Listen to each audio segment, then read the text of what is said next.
बच्चों, आज हम हिंदी व्याकरण के टॉपिक रस चैप्टर जो है बहुत ही इम्पोर्टेंट परीक्षा में आने के लिए है। इसलिए इस चैप्टर पर विशेष ध्यान देना है और आप लोगों को इसका अध्ययन अच्छी तरह से करना है। तो हम सबसे पहले लेते हैं रस। रस को कहते हैं कि आप एक साधारण तौर पर रस पीने से आनंद लेते हैं। मौसमी का जूस, अनार का जूस, तमाम तरह के जूस आप लोग पीते हैं जिस प्रकार से आपको आनंद की प्राप्त होती है। उसी प्रकार से हिंदी में काव्य या साहित्य को पढ़ने, सुनने या देखने से जो आनंद की प्राप्त होती है उसे रस की संज्ञा दी गई है। अब बात आती है कि इसके अंग, ये बात समझ में आई कि साहित्य को, काव्य या साहित्य को पढ़ने, सुनने या देखने से जो आनंद मिलता है उसे रस की संज्ञा दी गई। अब इसके अंग होते हैं, रस के 3 अंग होते हैं, 3 अवयव या अंग। इसको कहते हैं अवयव या अंग। पहला भाव, दूसरा विभाव और तीसरा अनुभाव। अब इन तीनों में सबसे पहले हम भाव को लेते हैं। हर व्यक्ति के अंदर, हर व्यक्ति के मन के अंदर तरह तरह के भाव उत्पन्न होते हैं। मन के विकारों या आवेगों को भाव कहते हैं। हमारा शरीर है, शरीर में हृदय होता है और मन के द्वारा ही इन रस को व्यक्त किया जाता है। पहला होता है इसमें स्थायी भाव और दूसरा संचारी भाव। जब मेरे मन में ये भाव उत्पन्न होता है, कब कैसी परिस्थिति होती है, उसी के अनुकूल ये स्थायी भाव व्यक्त होता है। तो सबसे पहले हम स्थायी भाव को लेते हैं। स्थायी भाव परिभाषा इसकी क्या है? ये प्रत्येक मनुष्य के हृदय में स्थायी रूप से स्थित होते हैं। स्थायी भाव हमारे मन में ये चीज स्थायी होती है। कब कैसी परिस्थिति पर कैसा भाव मेरे मन में आ जाता है।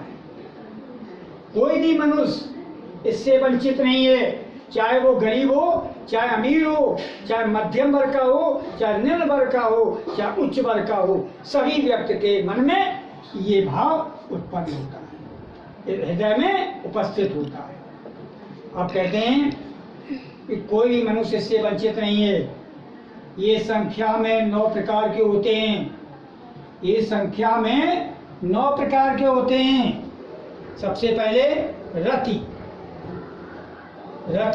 जो श्रृंगार को वर्णन करता, श्रृंगार का वर्णन, उत्साह, विस्मय, हास, शोक, भय, क्रोध, जुगुप्सा जिसको कहते हैं घृणा, इसको घृणा भी बोलते हैं, और नंबर ऑफ वैराग।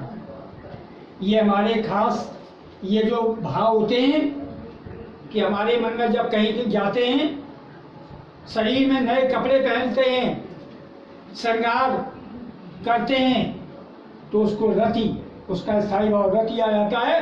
वो श्रृंगार रस के अंतर्गत आता है।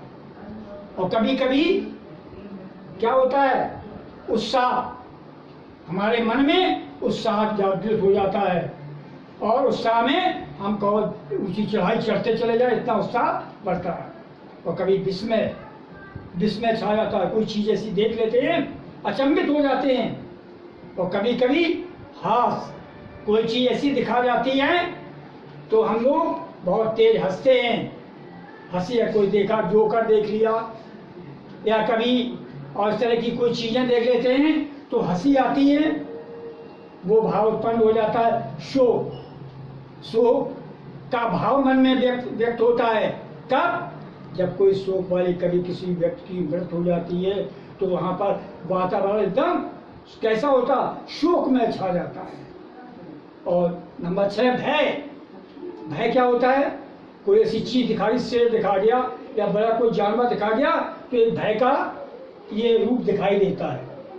नेक्स्ट क्रोध, या कोई कभी क्रोध आता है, वो भी मन का ही भाव व्यक्त करता है कि अब ये व्यक्ति क्रोधित है, ये मन का भाव ही हमारे, जो हमने कहा मनुष्य के हृदय में स्थायी भाव रूप से स्थित होते हैं।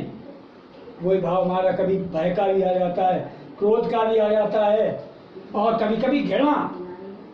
घृणा कैसी? जुगुप्सा जिसको कहते हैं घृणा। घृणा क्या होती है? कोई ऐसी चीज लैट्रिन पड़ी हुई, कोई मांस पड़ा हुआ, टुकड़ा पड़ा हुआ, तो वहां छींची करके निकलते घृणा हो जाती। वैराग, जो लोग साधु संत होते हैं वो वैराग को धार करके शांत स्वभाव के होते हैं। अब ये स्थायी भाव रस रूप में होते हैं। कौन से भाव से कौन सा रस बनता है? तो सबसे पहले रक्त से श्रृंगार रस बनता है। दूसरा उत्साह, उत्साह से वीर रस बनता है। तीसरा वैराग्य विस्मय, इससे शांत रस बनता है। चौथा भय, भयानक रस बनता है। शोक से करुण रस बनता है। और पांचवा क्रोध से रौद्र रस बनता है। और घृणा से विभत्स रस बनता है। और विस्मय से अद्भुत रस बनता है। और हास से हास्य रस बनता है। इसका आगे इसकी परिभाषा है और इसके उदाहरण आगे बढ़ाएंगे। शेष इसके बारे में पहले आप अच्छी तरह से समझ लीजिए। नेक्स्ट जो है बाद में बताया जाएगा। Thank you. ओके।